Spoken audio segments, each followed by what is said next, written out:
At our office, we see a wide variety of pediatric problems, including ear infections and strep throats, allergy and sinus problems, and masses in the neck. As an ear, nose, and throat doctor, the two most common problems we see in children involve ear infections and problems with the tonsils and adenoids. If your child has had multiple ear infections requiring multiple courses of antibiotics, he or she may be a good candidate for placement of ear tubes. Besides frequent ear infections, another reason to place tubes is if a child has chronic fluid that does not go away over a long period of time. Chronic ear fluid will affect hearing and possibly cause a delay in speech and language development.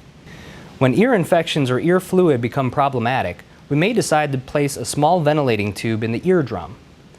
This tube will equalize air pressure on both sides of the eardrum and allow the fluid behind the eardrum to dry up. Placing tubes decreases the risk of ear infections and decreases the need for antibiotics, as well as improving hearing in children with persistent fluid behind the eardrum. In regard to tonsils and adenoids, most people think about removing the tonsils for cases of recurrent strep throats. Another reason to remove tonsils is if the tonsils are so large that they obstruct the breathing at nighttime, causing sleep apnea. You may suspect sleep apnea if your child is difficult to get out of the bed in the morning, is a very restless sleeper, snores, and is tired throughout the daytime.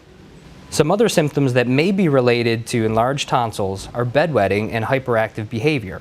In children with sleep apnea and large tonsils, the overwhelming majority will be cured by removing the tonsils and adenoids.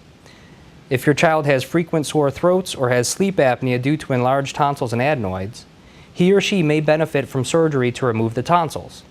Nasal obstruction, constant nasal drainage, and recurrent sinus infections in children may be a sign that the adenoids are enlarged.